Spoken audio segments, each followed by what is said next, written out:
From the vast reaches of the Mongolian steppe, an army of over 100,000 men swept aside all resistance, claiming territories that spanned continents.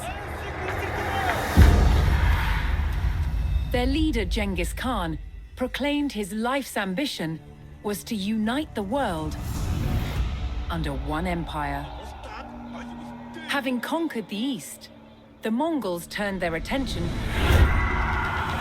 to the West, where they would come face to face with some of the greatest armies of medieval Europe. Would Genghis Khan's legendary warriors finally meet their match?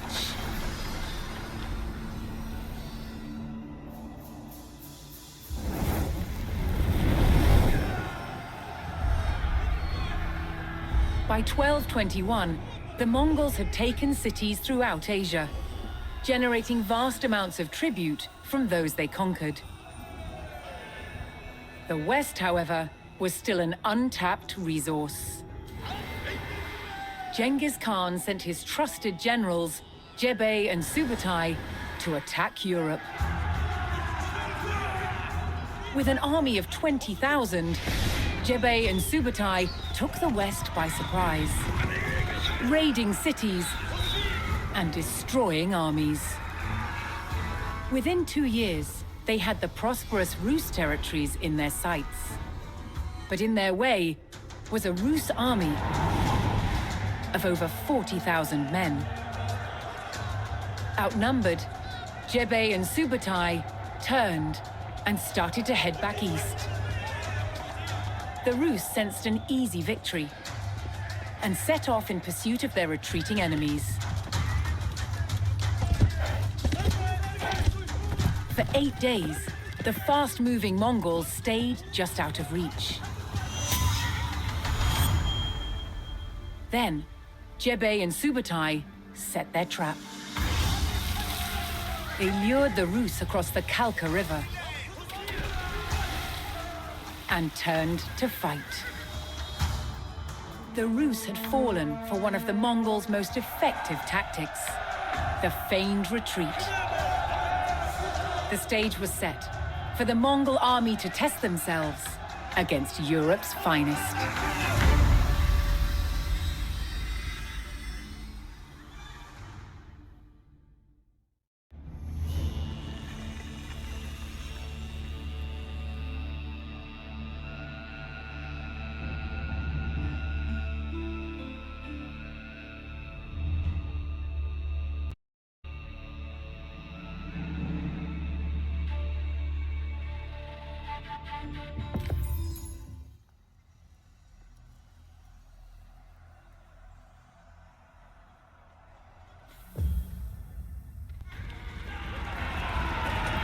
The Mongols charged across the European plains, with the fatigued Rus army in close pursuit. The Rus had fallen for the Mongol tactic of the feigned retreat, and unknowingly followed them into peril.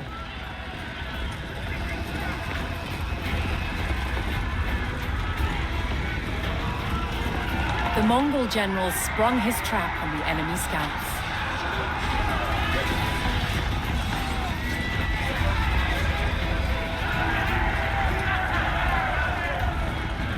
With the Rus scouts cut down, General Subutai crossed the Kalka River.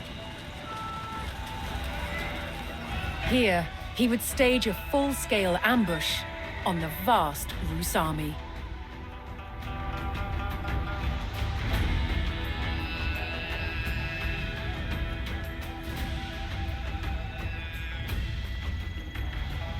Subutai directed his warriors to split up and lie in wait for the enemy.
For Subatai's strategy to be effective, he needed to spring his trap before the Rus recovered from their long pursuit.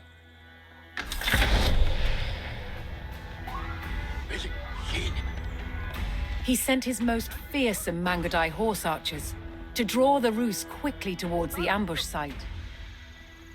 These highly skilled warriors could fire their bows rapidly while riding at speed.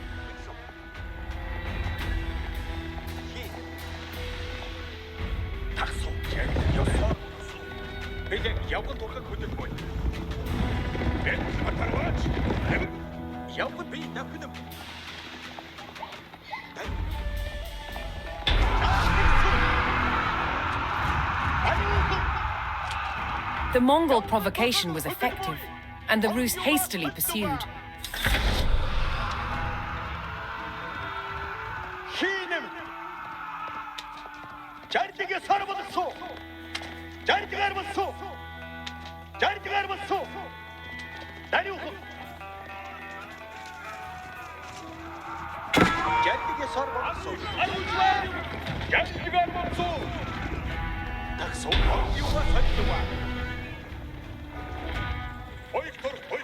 The Rus army had fallen for the feigned retreat and rode straight into the Mongol ambush. With the enemy surrounded, Subatai's battle-ready warriors descended from all sides.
The Mongol ambush was devastating, and Rus numbers were reduced to a few desperate stragglers. Seeing the fate of their comrades, the last Rus encircled themselves in a makeshift fort of baggage carts.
The Rus stockade fell. Despite a valiant last stand, the remnants of the Rus army were cut down. Spurred on by the crushing victory at the Kalka River, the Mongols advanced ever further into the heartland of the Rus.